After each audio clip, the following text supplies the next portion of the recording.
வணக்கம். மின்னல் 24 செய்திகளின் இன்றைய நாளிற்கான செய்தி தொகுப்பு.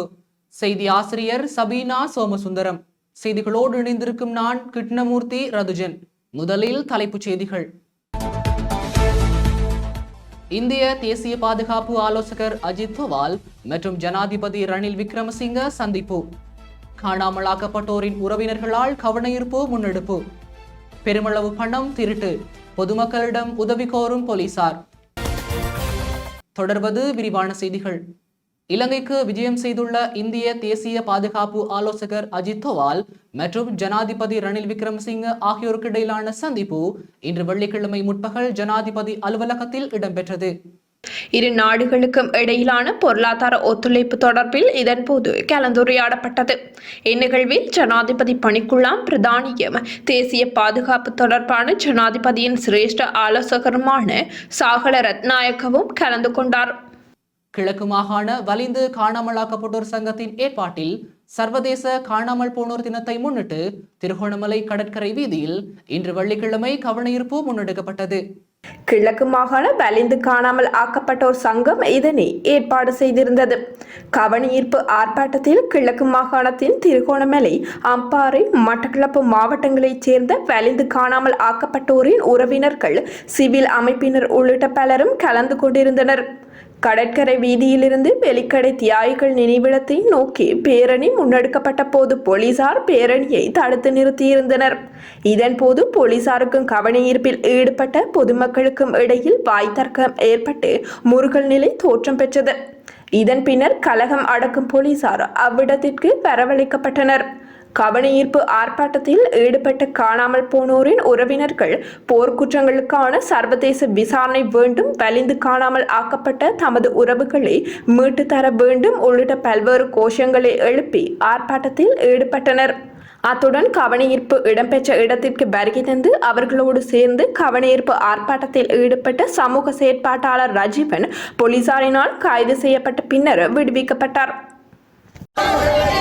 மட்டக்களப்பில் நேற்றைய தினம் வியாழக்கிழமை தேசிய மக்கள் சக்தியின் தேர்தல் பிரச்சார கூட்டம் நடைபெற்றது. மட்டநகரில் அமைந்துள்ள கோல்டன் ரிவர் விடுதியில் நேற்றைய தினம் மாலை 6 மணியளவில் இந்நிகழ்வு ஆரம்பமானது. இதன்போது கருத்து தெரிவித்த தேசிய மக்கள் சக்தியின் தலைவரும் ஜனாதிபதி வேட்பாளருமான அனுரகுமார திசாநாயக்க நலிவடைந்திருக்கும் பொருளாதாரத்தை கட்டியெழுப்புவதற்கு தெற்கில் உள்ள மக்கள் மாத்திரமன்றி வடக்கு கிழக்கு மக்களும் கைகோர்க்க வேண்டும் என்று தெரிவித்தார். மேலும் நிகழ்வில் ஜனாதிபதி வேட்பாளர் அனுரகுமார திசாநாயக்க, தேசிய மக்கள் சக்தியின் கட்சி தொண்டர்கள், பொதுமக்கள் என பலரும் கலந்து கொண்டிருந்தனர். ஹம்பாந்தோட்டையிலிருந்து கொழும்பு நோக்கி பயணித்த தனியார் பேருந்து ஒன்று இன்று வெள்ளிக்கிழமை அதிகாலை 4 மணியளவில் கொழும்பு கதிர்காமம் பிரதான வீதியில் தங்காலை மாரகொல்லி பாலத்தில் மோதி விபத்துக்குள்ளானது. இதன்போது 7 பேர் படுகாயமடைந்து வைத்தியசாலையில் அனுமதிக்கப்பட்டுள்ளதாக தெரிவிக்கப்படுகின்றது. சாரதியால் அதிவேகத்தை கட்டுப்படுத்த முடியாமல் போனதால் பேருந்து பாலத்தில் மோதி விபத்துக்குள்ளானதில் பேருந்தின் முன்பகுதி சேதமடைந்துள்ளது. பேருந்து பாலத்தில் மோதியவுடன் 5 பயணிகள் கால்வாயில் வீழ்ந்ததாகவும் அப்பகுதியில் இருந்தவர்கள் அவர்களை மீட்டு வைத்தியசாலையில் அனுமதித்ததாகவும் தெரிவிக்கப்படுகின்றது. யாழ்ப்பாணம் தென்மராட்சி சாவகச்சேரி பகுதியில் இடம்பெற்ற திருட்டு சம்பவம் தொடர்பில் போலீசார் பொதுமக்களின் உதவியை நாடியுள்ளனர். வீட்டில் யாரும் இல்லாத வேளை இனம் தெரியாத நபர் ஒருவர் வீடு புகுந்து பெருமளவு பணத்தை கொள்ளையடித்துக் கொண்டு தப்பித்துள்ளதாக சாவகச்சேரி போலீஸ் நிலையத்தில் சிசிடிவி கேமராவில் பதிவாகிய காணொளி ஆதாரத்துடன் முறைப்பாடு செய்யப்பட்டுள்ளது. அந்த சிசிடிவி காணொளியில் நபர் ஒருவர் வீட்டிற்குள் நுழையும் போது ஒரு உடையுடனும் வீட்டில் நுழைந்து திருட்டை மேற்கொண்ட பின்னர் வெளியேறும் போது வேறு உடையை மாற்றிச் செல்வதும் கேமராவில் பதிவாகியுள்ளது. குறித்த சிசிடிவி காணொளியினை சாவகச்சேரி போலீசார் ஊடகங்களுக்கு வழங்கியுள்ளனர். குறித்த காணொளியில் பதிவாகிய நபர் தொடர்பான தகவல் தெரிந்தவர்கள் உடனடியாக 07185913337 என்ற தொலைபேசி இலக்கத்திற்கு தொடர்பு கொண்டு தகவலை வழங்குமாறு சாவகச்சேரி போலீஸ் நிலைய பொறுப்பதிகாரி மக்களிடம் அவசர கோரிக்கையை விடுத்துள்ளார். அத்துடன் மக்கள் வீடுகளில் பணம் மற்றும் நகைகளை பாதுகாப்பாக வைத்திருக்குமாறு அவர் மேலும் தெரிவித்துள்ளார். கொழும்பு செட்டியார் தெருவின் இன்றைய தங்க நிலவரப்படி 24 கேரட் தங்கம் 2,15,500 ரூபாவாக விற்பனை செய்யப்படுகின்றது.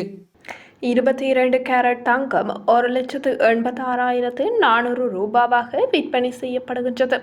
இதன்படி 24 கேரட் தங்கத்தின் 1 கிராமின் விலை 25,187 ரூபாவாகும். 22 கேரட் தங்கத்தின் 1 கிராமின் விலை 23,300 ரூபாவாக விற்பனை செய்யப்படுகின்றது. தொடர்வது வெளிநாட்டுச் செய்திகள். இந்தியா ஆந்திர பிரதேசத்தில் உள்ள பொறியியல் கல்லூரி ஒன்றின் மாணவிகளின் விடுதி குளியலறையில் ரகசிய கேமரா இருப்பது கண்டுபிடிக்கப்பட்ட சம்பவம் பரபரப்பை ஏற்படுத்தியுள்ளது.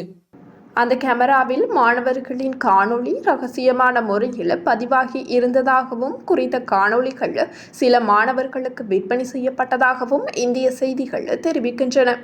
இந்த நிலையில் இந்த சம்பவத்துடன் தொடர்புடையவர்களை உடனடியாக கைது செய்ய வலியுறுத்தி மாணவர்கள் போராட்டத்தில் ஈடுபட்டனர்.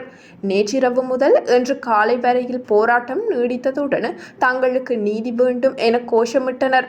இதனையடுத்து ஆண்கள் விடுதியைச் சேர்ந்த மாணவர் ஒருவரை போலீசார் கைது செய்துள்ளதாக இந்திய ஊடகங்கள் தெரிவிக்கின்றன. தொடர்வது விளையாட்டுச் செய்திகள். ஆஸ்திரேலியாவில் பெண் கிரிக்கெட் வீராங்கனை ஒருவருக்கு எதிராக பாரதூரமான ஒழுக்க சீர்கேட்டுடன் நடந்து கொண்டமை தொடர்பாக இலங்கையின் முன்னாள் கிரிக்கெட் வீரர் துலிப் சமரவீர ஆஸ்திரேலிய கிரிக்கெட்டினால் விசாரணைக்கு உட்படுத்தப்பட்டுள்ளார். துலிப் சமரவீர ஆஸ்திரேலியாவின் விக்டோரியா பிராந்திய மகளிர் கிரிக்கெட் அணியின் முன்னாள் தலைமை பயிற்றுவிப்பாளராக கடமையாற்றியுள்ளார்.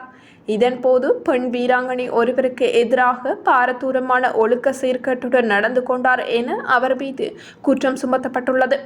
குறித்த குற்றச்சாட்டை தொடர்ந்து அவர் அந்த பதவியிலிருந்து விலகிக் கொண்டார் என தெரிவிக்கப்படுகின்றது. இந்த குற்றச்சாட்டு குறித்து விசாரணைகள் முன்னெடுக்கப்பட்டு வருவதாகவும் தற்போது எவ்வித கருத்துக்களையும் வெளியிடப் போவதில்லை என விக்டோரியா கிரிக்கெட் நிர்வாகம் தெரிவித்துள்ளது. துலிப் சமரவீர இலங்கை அணியின் சார்பில் 5 டெஸ்ட் மற்றும் 7 ஒருநாள் சர்வதேச கிரிக்கெட் போட்டிகளிலும் விளையாடியுள்ளார் என்பதுடன் நட்சத்திர கிரிக்கெட் வீரர் திலான் சமரவீரவின் சகோதரர் என்பதும் குறிப்பிடத்தக்கது. இத்துடன் இன்றைய நாளிற்கான எமது செய்தி தொகுப்பு நிறைவடைகின்றது. தொடர்ந்து வார நாட்களில் மாலை 6 மணிக்கு எமது செய்திகளை எதிர்பாருங்கள்.